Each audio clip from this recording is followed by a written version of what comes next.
Hello and welcome to Waypoint, the AirMed&Rescue podcast. I'm Oliver Cuenca, and today I'm talking to James Halsted, founder and managing director of Zimbabwe-based air ambulance firm HAC Medical. Welcome to the show, James. I'm here with James Halsted of HAC Medical. Hi. How are you doing? Yeah, not bad. You? Good, thanks. It's great to be on your podcast, and I hope we can share some insights as to a little bit about what we do in Africa. Fantastic. Yes. So just to start, I was wondering if you could tell me a little bit about yourself, basically. Just how did you get into the aviation industry? And obviously, HAC stands for Halsted's Aviation Corporation. So, we can talk about how you built up your company as well while we're at that. Absolutely. So the interesting part that sparked the aviation was pretty much family oriented. My grandmother actually came to Africa as the head air hostess on KLM Royal Dutch Airlines back in the day, where she met my grandfather, who was a businessman in Zimbabwe, or Rhodesia then. And so the aviation sort of stems way back then. I myself am a fixed wing and helicopter pilot. So I've always had the interest in aviation, and our business has been sort of going for 18 years now, and started off with one aircraft and servicing various contracts that came into play, one of them being a medical air rescue contract that we got for a company based in Zimbabwe at the time, and we provided the aviation service for them. And slowly but surely, we built the rapport between all our customers, and it led us to expand into the region and invest further heavily into the actual services of EMS. To date, we currently employ around about 200 employees that span from specialized doctors, paramedics, physicians, pilots, maintenance crew. We've got our own maintenance facility. So we look after our own maintenance division, which is called HAC Technical. And so we kind of a jack of all trades in a very small landlocked country called Zimbabwe. And offer services then clearly to the region, and Zimbabwe strategically is very centrally positioned in Southern Africa. So from an activation point of view, we're one of the quickest to be able to activate within the region, which puts us at a higher advantage than others that are sort of more further south based. So that's a little bit about us, and obviously the services that we provide are everything from fixed wing air ambulance services to helicopter EMS rescue services. We service a lot of clinics within various mining and tourism camp or safari camp areas. So we've got footprints on the ground throughout Zimbabwe. Obviously, we focus primarily on Zimbabwe as a region, but obviously our air ambulance work stems right up to Kenya and as far south as Cape Town. We run a fleet of 11 aircraft and a fleet of ground ambulances that span throughout the country. What sort of aircraft are they? Yeah, we run the Beechcraft King Air range of aircraft on our air ambulance side, and then we also, part of the service offering is air charter business. So we run sort of air taxi services for some of the safari destinations, moving about 15 to 20,000 passengers a year throughout the Zambezi region in Zimbabwe. So I think the key to our success has been that we've had a basket of goods that we could offer. So where typically, an air ambulance provider in Europe would do hundreds and hundreds of medivacs a year, our footprint is much smaller and more specialized services. So we're not doing predominantly hospital-to-hospital transfers as you would in the UK, for example, or in Europe, but we are specializing in primary response activated calls. So things that require our services often are hunting incidents or buffalo attacks or elephant attacks, where there's very limited access to getting to the patient. And in most cases, we are the first to arrive on scene. So it's a very different model compared to that which you'd get in the UK. And our fixed wing that we make use of are perfectly suited for the area, because we can land on sort of non-paved licensed runways, whereas most of your traditional jets are totally inadequate for this region. Some of the runways that we're dealing with are very, very limited and short. So in some instances, we have to make use of the Cessna Grand Caravans, which are perfect and ideal for that length of runway. And in most instances, accessibility is key. We've sometimes got to activate with a helicopter as well as a fixed-wing aircraft. So it's very challenging. It's interesting. There's never a moment that you can sit back and think that this is going to be just a quick mission that you can get in and out. There's a lot of factors that come into it and challenges that make the job so rewarding. Yeah. So you touched on the issue of finding appropriate landing sites and short runways and all that sort of thing. Is that a really big issue? And not just in terms of like the appropriate landing sites. I'm talking about, I hear that some more rural airports will say turn off their landing lights after a certain hour, or they'll charge you extra. How much of a difficulty is that to work around? Yeah, it has its challenges. I think the biggest challenge we face is a large number of the medevacs that we do are for tourists. Zimbabwe predominantly is a 70% rural population. And in putting it in perspective, Zimbabwe is basically the same size as Germany, Belgium, and Luxembourg put together. We're talking of quite a vast area that's predominantly rural with infrastructure that's not as first world as European and American countries. So obviously distances are massive, and the challenge that we have, and although we have a vast region, we've sort of got very limited access to decent medical facilities in those rural areas, which happen to also be the tourism areas, the wildlife areas. So that, coupled with obviously poor road networks, makes it very, very challenging. And to put it in perspective, in Zimbabwe, we've got 3 main international airports, of which one is only 24 hours, and that's in the urban areas, obviously not where the tourism areas are based. So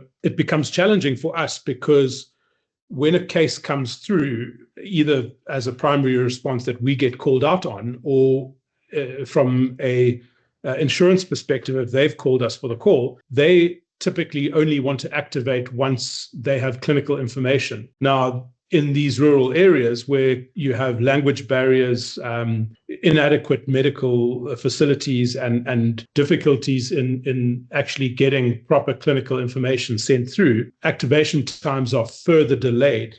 We, as a URAMI accredited provider, we keep quite good statistics on cases. And the average time that it takes for an insurance company to activate once we've sent a quotation is 6 hours. Now, no disrespect to any of the insurance companies, but this is a challenge that takes place because they're either waiting for medical information, or they're waiting for their medical directorate to make decisions. And so all this time we burning daylight. And it's a challenge because we'll be putting a lot of pressure on the insurance companies to say we need an activation because you don't understand what we're dealing with. We're dealing with a remote airstrip or an airport that doesn't have 24-hour capabilities. And if they do have capabilities, they close at between 5:30 p.m. local time and 6 p.m. local time. Now, we can get those airports to open on the condition that we tell them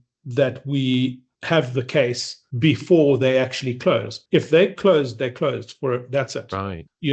So a lot of the time, or the challenge we have, is trying to convince the insurance companies that we're not feeding them a story. We're actually acting in the best interest of the patient here, because in most instances, if they don't give us an early activation, we will not be able to activate that same day. So yeah, it's a very interesting environment. I mean, obviously, with the size of Zimbabwe, like I've told you, it's a big country with few airports that are open. So it takes a lot of juggling to make the system well oiled.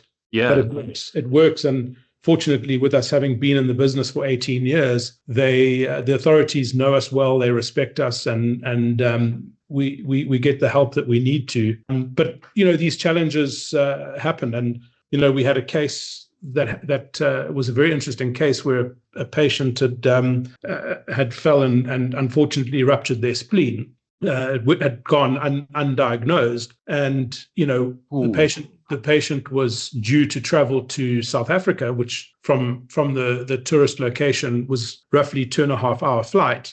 We managed to get the runway open, thankfully, and fortunately we carried bloods on board. But when we got there, the situation was very, very dire and completely different to the case that we had actually been given on diagnosis. So, again, having to deal with these things, we have to be well equipped. We treat every situation as a primary response, and we make sure that we're able to quickly make a good assessment and make diversions if needed. As it turned out, on the tarmac, we made a very urgent decision to change the destination or the final destination because we knew that this patient needed an operation within an hour. So yeah, we've got to think on our toes. We've got to act. A lot of there's always this debate whether you should decide whether a case is a case you should accept or a case that you should decline. And in most cases, where with the line of work we do, we don't have the luxury of declining a case to wait and see an outcome, because in most of those instances, the outcome will be a negative one if we decide to stay. Yeah, well, the thing that always is kind of like leaping out at me is obviously like the time sensitivity of it all in terms of, getting the patient to where they need to go is sort of compounded by the insurance on the one side, but also the sort of vast scale of distances that you're kind of working at. It's actually kind of amazing that you're able to get anyone anywhere in time, really. You mentioned you carry blood on board. Do you carry any other equipment that you use to sustain the patient? Because that seems quite important. Absolutely. I mean, as a standard rule, we only ever operate a doctor-based service. So there's always a doctor and a flight nurse, mostly intensive care nurses, and that goes for the helicopters as well as the fixed wing. We obviously, because we're URAMI accredited, we have a very high standard of equipment that we have to take on board. So yeah, we're fully equipped to run a fully equipped ICU on board, and everything from ultrasound scanners to ABG, blood gas analyzing equipment. So, if we, for example, this is another case in point, we did a call of a patient who had severe malaria in Mozambique. And of course, we got there, and in a typical situation, this case would have probably been a case that we shouldn't have taken. But we quickly got the patient on board, ran some blood analysis on board, and were able to intervene with critical drugs to stabilize this patient. And had it not been for the fact that we carry such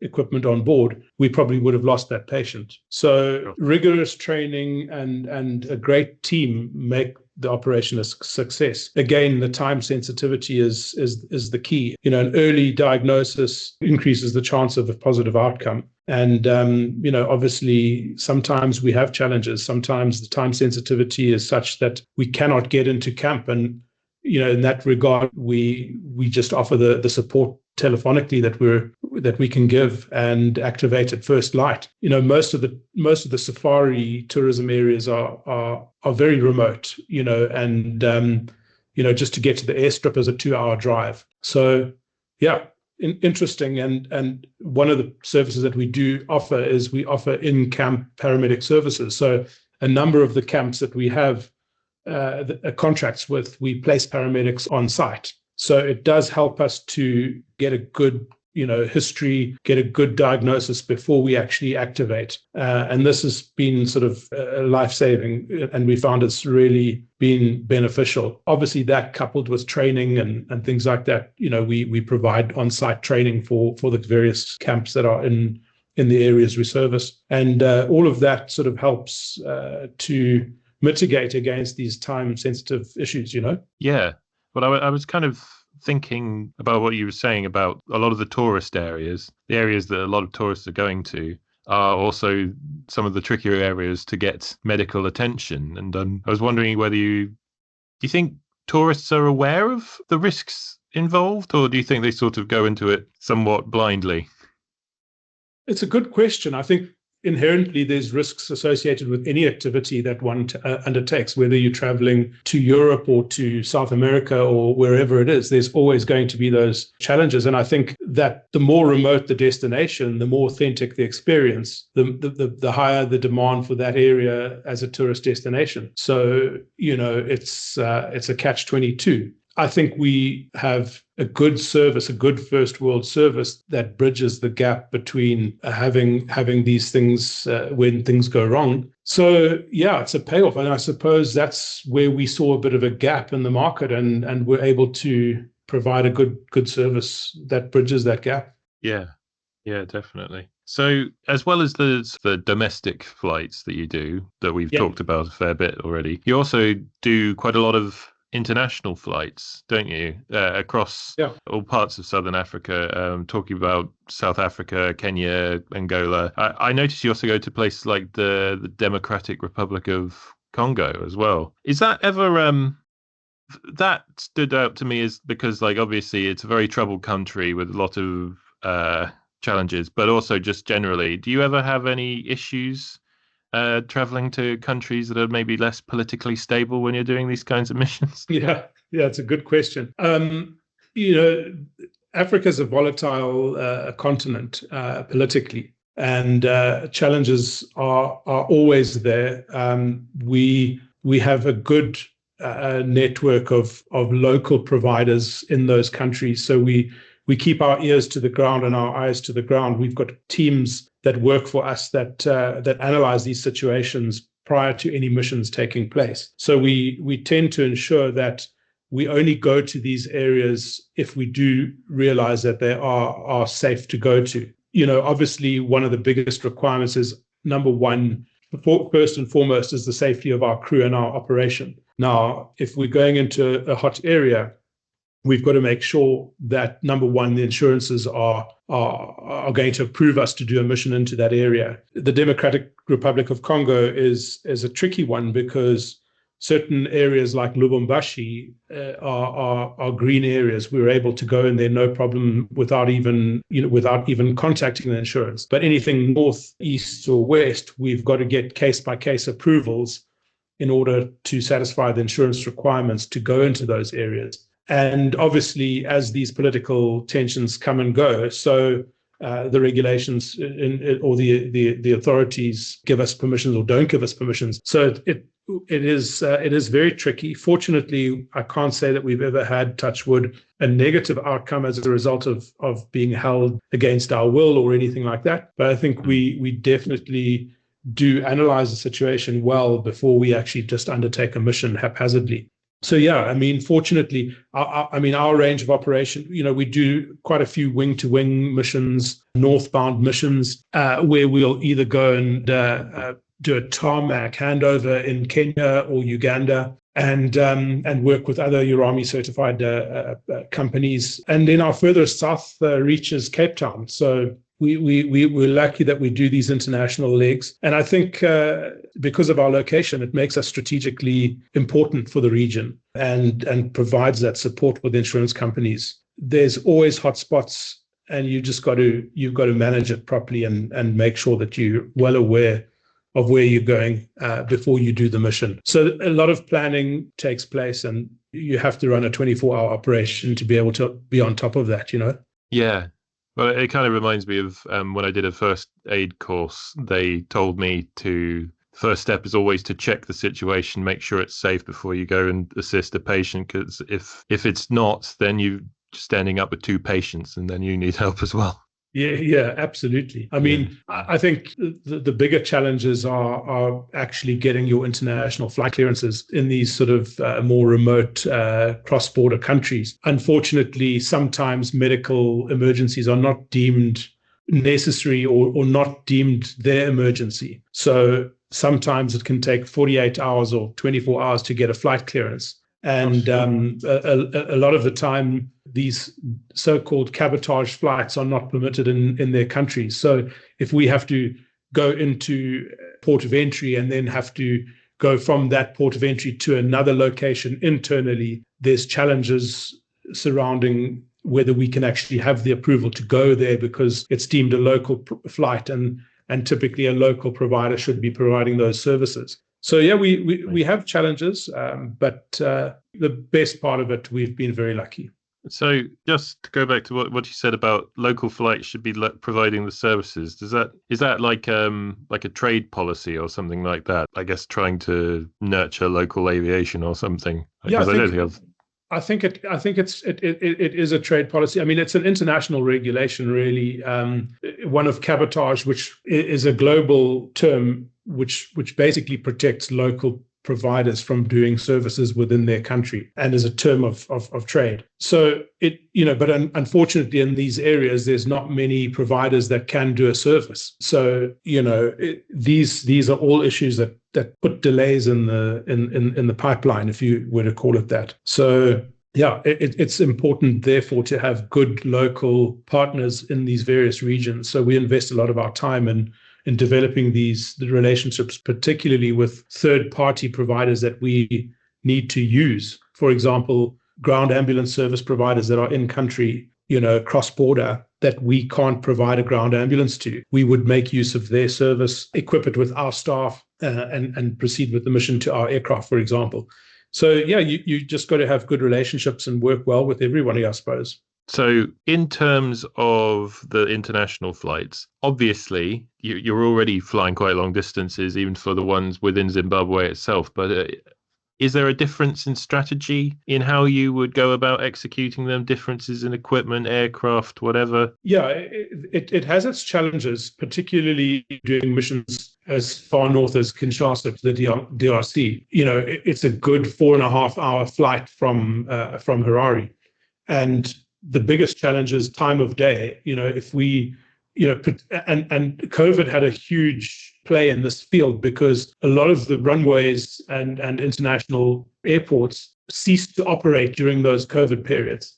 So it really affected our mission planning during those times. And I make mention of that because a lot of those airstrips or airports still haven't opened to their full capacity. So making decisions as to what time of the day you go is very important. You don't want to be flying into the darkest depths of Africa at night with no alternative runways to be able to use should there be a technical. So, definite careful planning and strategy is undertaken for each of these missions, particularly the longer ones, which are going further north. Going south for us is easier. As we go south, we get more and more access to good runways that are open. So it's mostly the west and the eastbound flights and northbound flights that we've got to be careful with, and making sure that weather is decent for your route journey. I mean, obviously, when you're dealing with the Congo, you've got the ITCZ to worry about as well in the summer months, particularly when that weather system is hanging further south. We could potentially delay missions because the weather may be so vast, and we may not be able to have an alternative landing site if the weather closes in at a particular field. So these are all things that get strategically planned and well mapped out before they actually are undertaken. But this all happens obviously in the background, and probably the patient wouldn't even know that these things are going on, Yeah. Yeah. So in terms of communicating with all these various people on the ground and your various partners throughout Africa, I'm just thinking back to before we started recording, you were telling me about how the bandwidth is not always reliable. Thankfully Starlink is saving some of that problem which we've had. We're fortunate in Zimbabwe that we've now got Starlink, so we make use of every tool that we can. So in our 24-hour control center, we've got full communication with our aircraft and with our mobile units for that matter. So we've got satellite communications between the aircraft and our call center. We've got a whole flight tracking department and dispatch department, which literally get 15-minute updates direct from the captain or the co-pilots and from the medical teams. So, we get in-flight reports every 15 minutes, and quite often, if one of our doctors within the call center thinks that there's something that needs to be done, some intervention that needs to be done, we can communicate directly with them. And I think that's been a huge advantage that we've had. And I think having had the experience in Africa makes us more savvy when it comes to understanding the responsibility that we take looking after these passengers on areas where communication is so bad. I mean, obviously, one of the challenges we have is, there's sometimes a lag of information. If we are undertaking a mission in the bush, there'll be a lag of communication because we can't, the doctor and the nurse would be, taking care of the patient, stabilizing the patient. And obviously we won't hear for a short time until we know that the patient is stable and ready to move. But I think we do a good job of it. And so even before Starlink came out, we had satellite communications with onboard equipment. So yeah, I think that's being in a remote location has taught us the need and the advantage of having that communication. Yeah, absolutely. And I think potentially a lot of the European equivalent companies maybe not have that capability because they haven't had a need to use that. Very true. So just one final question, bit more sort of lighthearted, but I figure I'd throw it in anyway. Yeah. You mentioned that you're a pilot. Do you ever fly any of the missions yourself, or is you? No. There's one thing flying for the company and running the company, and there's another. If you're not dedicated into one area, I think it becomes a safety hazard. So no, I purely do it for fun, and it's my getaway. That's fair. What sort of stuff do you fly? So I'm an avid flyer of a Robinson 44 helicopter. Oh, cool. So during my time of de-stressing and detoxing, I'm bombing along the Zambezi River in my Robinson 44. Fantastic. Yeah. That's good. Yeah, there's we're blessed to be able to live where we do live. We have our challenges, but it's rewarding. Yeah. Well, thank you very much for agreeing to join me today. I think it's been a great episode. Have a great rest of the day. Thanks, Oliver. Well done to you guys, and thank you for including us in your podcast. We appreciate that. That's it for this episode of Waypoint. Thanks, James, for coming on the show. And thanks as well to our fantastic audience. We couldn't do any of this without you. Don't forget to subscribe to your favourite podcast platform. And if you just can't wait until the next episode, why not check out the AirMed&Rescue website for more great content about the world of special missions aviation.